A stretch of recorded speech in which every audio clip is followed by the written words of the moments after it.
धन्यवाद सभापति महोदय। आपको मैं वंदे मातरम से आज अभिनंदन करता हूं और सभागृह में मौजूद सभी सांसदों को, यहाँ ना पक्ष है न विपक्ष है, यहाँ सभी भारतीय बैठे हैं, सभी मेरे बंधुओं को वंदे मातरम। वंदे मातरम। मैं धन्यवाद देना चाहूंगा माननीय प्रधानमंत्री श्री नरेंद्र मोदी जी का। सही मायने में देखा जाए तो जब से भारत आजाद हुआ है, पहली बार वंदे मातरम का उत्सव सदन में बन रहा है। क्योंकि जब शताब्दी वर्ष हुआ था, आज सुबह भी माननीय प्रधानमंत्री जी ने बताया कि उस समय आपातकाल की स्थिति थी, भारतवर्ष, भारत माता जंजीरों में जकड़ी हुई थी और इमरजेंसी चल रहा था। और उसके बाद 2006 में यूपीए 1 ने एक बार प्रयास किया था, मगर वह गलत डेट में प्रयास किया था वंदे मातरम को उत्सव के रूप में मनाने का। तो सही मायने में देखा जाए तो आज का दिन पहली बार हिंदुस्तान, आजाद हिंदुस्तान के सदन के सभागृह में समगच्छध्वं संवदध्वं संभो मना, अर्थात सभी एक साथ, एक मन के साथ, एक आवाज में एक साथ चलते हुए वंदे मातरम का उत्सव मना रहे हैं। वंदे मातरम महोदया जी एक गीत नहीं है, यह एक मंत्र है।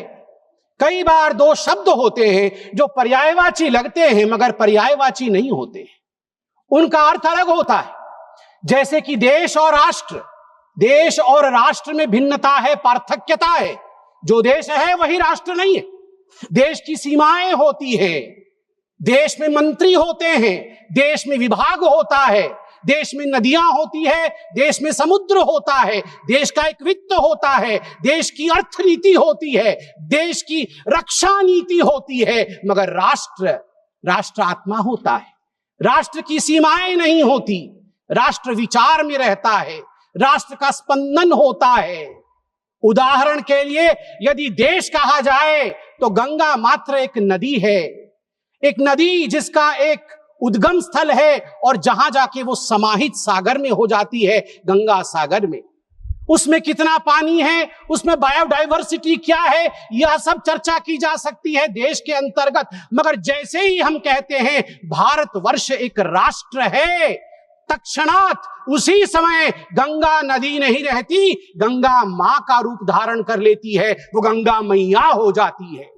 यदि देश कहा जाए तो हिमालय केवल एक पर्वत श्रृंखला होती है, मगर अगर राष्ट्र कहा जाए तो भारतवर्ष में हिमालय वह आलय है जहां से दुर्गा आविर्भाव लेती है, जहां कैलाश में शिव शंकर शंभो विराजमान है। यह एक विचार है। ठीक उसी प्रकार जिस प्रकार देश और राष्ट्र में पार्थक्यता है, गीत और मंत्र में पार्थक्यता है। गीत शरीर को स्पर्श करती है, गीत कर्णप्रिय हो सकती है, गीत की एक कालावधि होती है, किंतु मंत्र अक्षय होता है, मंत्र अनंत होता है, मंत्र आत्मा को स्पर्श करती है, जैसे वंदे मातरम आत्मा को स्पर्श करती है।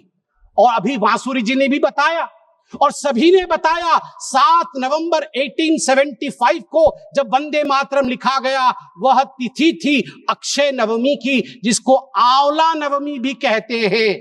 और ये कार्तिक पूर्णिमा से कुछ दिन पहले यह जो विशेष दिन है, यह वंदे मातरम को अक्षय बनाता है।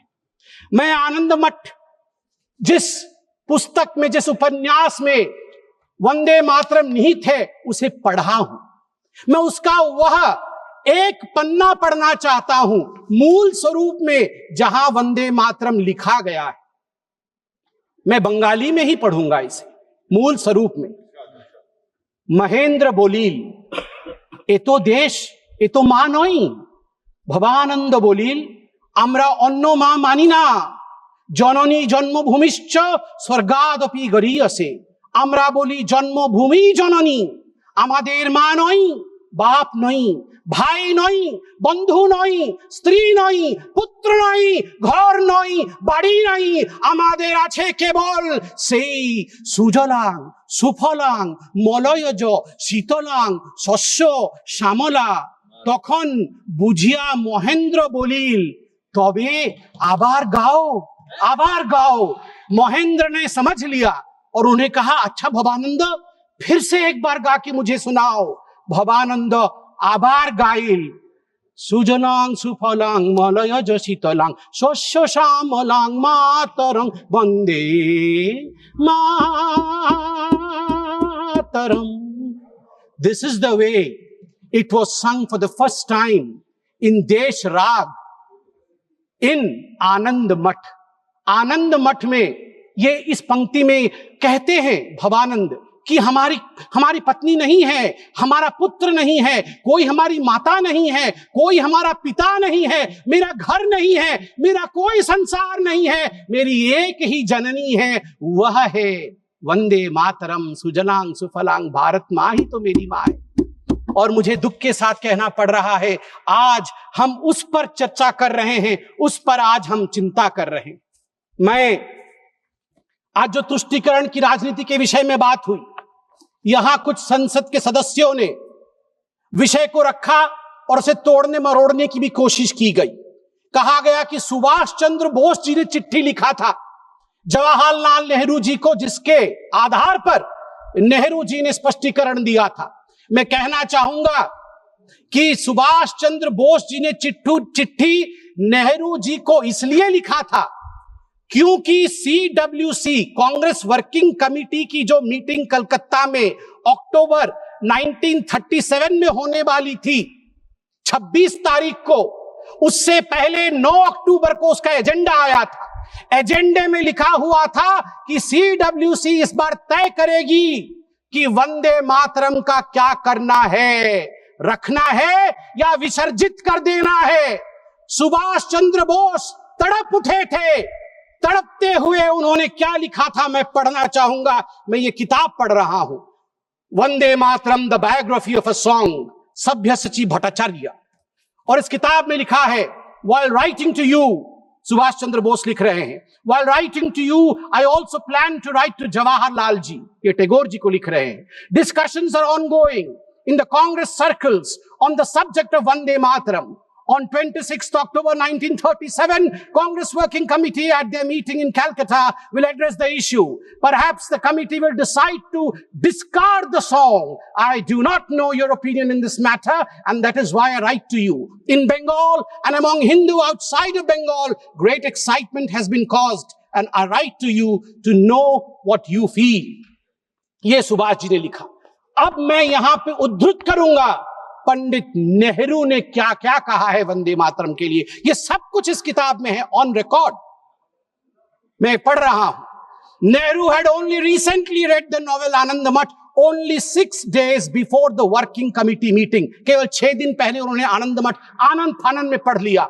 उसके बाद नेहरू ने चिट्ठी लिखा। Nehru rights on 20th October 1937, quote, I have managed to get an English translation of Anand Math, and I am reading it at present to get the background of the song. It does seem that this background is likely to irritate the Muslims. I do not understand it without the help of a dictionary. आप चिंता करिए, नेहरू देश के प्रथम प्रधानमंत्री आनंद मठ जैसे महान किताब को, बंकिम ऋषि बंकिम के उस महान ग्रंथ को आनंद फानन में 6 दिन पहले पढ़ रहे थे CWC, ताकि वंदे मातरम को विसर्जित करना है या रखना है इसका निर्णय वो ले सके। आप सोच के देखिए ये किस प्रकार की धृष्टता थी भारतवर्ष के साथ। और नेहरू जी कहते हैं मैं तो डिक्शनरी के बगैर वंदे मातरम समझ भी नहीं सकता हूं। LOP का भी वही हाल है, LOP का भी वही हाल है, तभी आज वो अदालत है। बिना डिक्शनरी के ये वंदे मातरम क्या है समझ भी नहीं सकते हैं। धन्यवाद है, धन्यवाद है माननीय प्रधानमंत्री जी का आज मौका दिया है। कुछ लोग घर में डिक्शनरी पढ़ पढ़ के आके भाषण तो किया है उन्होंने, वरना अभी तक वंदे मातरम का अर्थ भी नहीं समझ में आता। आगे नेहरू जी क्या कहते हैं मैं आपको पढ़ के सुनाऊंगा। नेहरू जी के सब कुछ कहने के बाद कांग्रेस वर्किंग कमेटी की मीटिंग होती है। रिजोल्यूशन मेरे हाथ में है इस किताब में। कांग्रेस वर्किंग कमेटी की जो रिजोल्यूशन है वंदे मातरम को लेके, उसमें बहुत कुछ है, मैं कुछ पोर्शन पढ़ रहा हूं। The other stanzas of the song are little known and hardly ever sung. They contain certain allusions and a religious ideology which may not be in keeping with the ideology of other religious groups in India. The committee recognizes the validity of the objections raised by the Muslim friends to certain parts of the song. While the committee have taken the note of such objections, insofar as it has intrinsic value, the committee wishes to point out that the modern evolution of the use of song as part of national life is of infinitely greater importance. That, मैं आगे पढ़ता हूं इसमें से, taking all things into consideration, therefore, the committee recommended that whether the Vande Mataram is sung at national gatherings, only the first two stanzas should be sung with perfect freedom to organizers to sing any other song of an unobjectionable character. मतलब उनके मन में था कि Vande Mataram objectionable है और organisers के ऊपर छोड़ दिया गया कि आप कोई और गाना भी गा सकते हैं जो कि अनऑब्जेक्शनेबल नहीं है। बार बार आप देखिए नेहरू जी का क्या कहना है। नेहरू जी चिट्ठी लिखते हैं सरदार जाफरी को। Nehru told Sardar Jafri that the song contains too many difficult words which people do not understand, and the ideas it contains, मैं रिपीट कर रहा हूं, इसे ध्यान से सुना जाए, नेहरू कह रहे हैं, and the ideas it contains are also out of keeping with the modern notions of nationalism and progress. Vande Mataram में नेहरू कहते हैं जो आइडियाज निहित हैं वो मॉडर्न इंडिया के आइडिया नहीं है, वो मॉडर्न नेशनलिज्म के आइडिया नहीं है। इसलिए मैं चिंता में हूं कि मुझे वंदे मातरम को रखना है या नहीं रखना है। आप सोच कर देखिए, देश के पहले प्रधानमंत्री जिसके विषय में अभी माननीय प्रियंका जी ने भी बहुत कुछ बताया कि once and for all Nehru ji के ऊपर चर्चा हो जाए। अगर once and for all Nehru ji के ऊपर चर्चा हो गई तो फिर मैं यही कहूंगा कई लोगों के लिगेसी को दबा करके नेहरू की लिगेसी बनाने की चेष्टा की गई।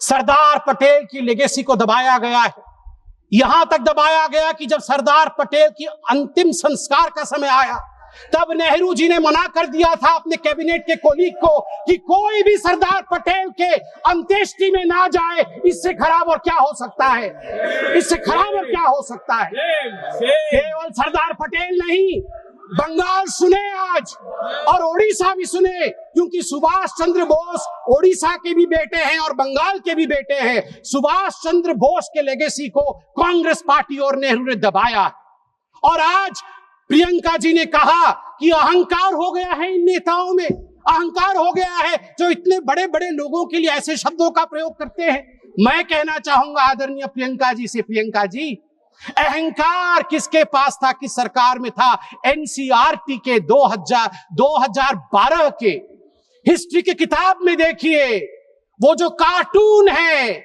जिस कार्टून में एक केंचुए के ऊपर बाबा साहेब अंबेडकर बैठे हुए हैं, केंचुए में लिखा हुआ है कॉन्स्टिट्यूशन ऑफ इंडिया और पीछे हंटर लेके बाबा साहेब को कोड़े मार रहे हैं पंडित जवाहरलाल नेहरू। ये एनसीईआरटी के किताब में नेहरू को बड़ा और बाबा साहेब अंबेडकर को छोटा दिखाने के लिए कांग्रेस पार्टी ने किया था। और की हिम्मत है कि कहते हैं कि हम अहंकारी हैं।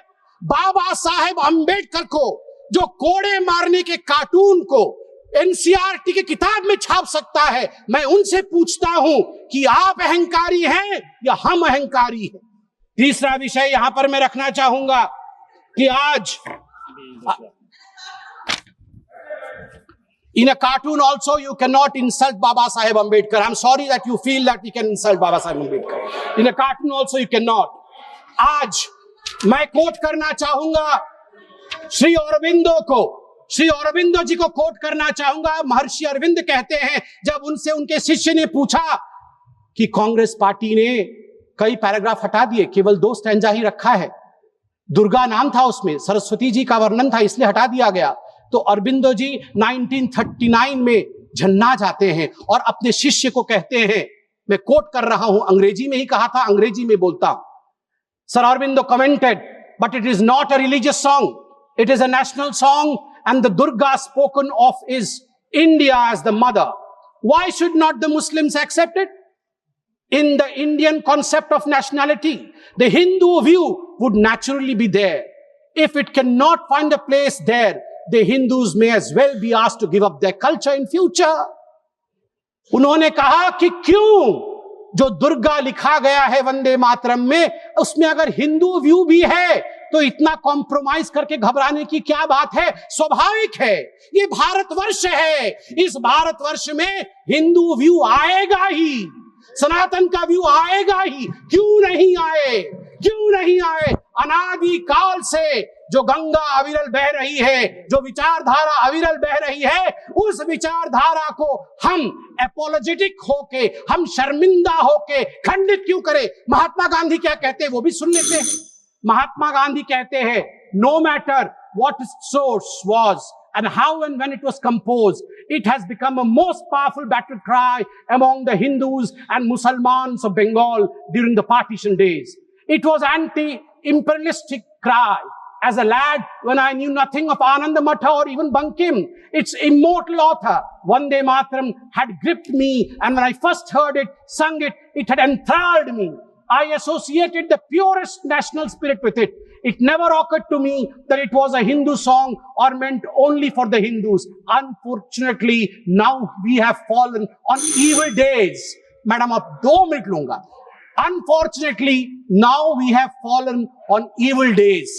त्वं ही दुर्गा दश प्रहरण धारिणी कमला कमल दल विहारिणी वाणी विद्यादायिनी नमामि त्वां नमामि कमलां अमलांग तुलांग सुजलांग सुफलां मातरम वंदे मातरम। बंगाल के मेरे साथी बैठे हैं। अंत में बंगाल के मेरे साथियों से मैं कहना चाहूंगा, अगर मां दुर्गा का नाम लेना सांप्रदायिकता है, बंगाल और उड़ीसा हम सब एक संस्कृति, महाप्रभु जगन्नाथ जी को मानने वाले लोग हैं। बीरेंद्र कृष्ण भद्रो 100 वर्ष पहले बीरेंद्र कृष्ण भद्रो ने महालय का वो आरती गाया है जो हर बंगाली, हर ओडिया महालय के दिन सुबह 5 बजे उठ के सुनता है। उसमें बीरेंद्र कृष्ण भद्र कहते हैं, त्वं स्वाहा त्वं स्वधा त्वं ही वषट्कार स्वरात्मिका स्वधा त्वं शरे नित्ये त्रिधा मात्रामिका स्थिता अर्धमात्रा स्थिता नित्या यानुचर्या विशेषतः त्वमेव संध्या सावित्री त्वं देवी जननी परा। हे मां, तू ही जननी है। क्या बंगाल दुर्गा को जननी कहने से डरेगी? क्या बंगाल की टीएमसी, क्या ममता बनर्जी जिन्ना के आगे झुकेगी? मैं पूछता हूं, दुर्गा के आगे झुकना है या जिन्ना के आगे झुकना है, यह निर्णय टीएमसी करे। बहुत बहुत धन्यवाद। वंदे मातरम। माननीय सदस्य श्री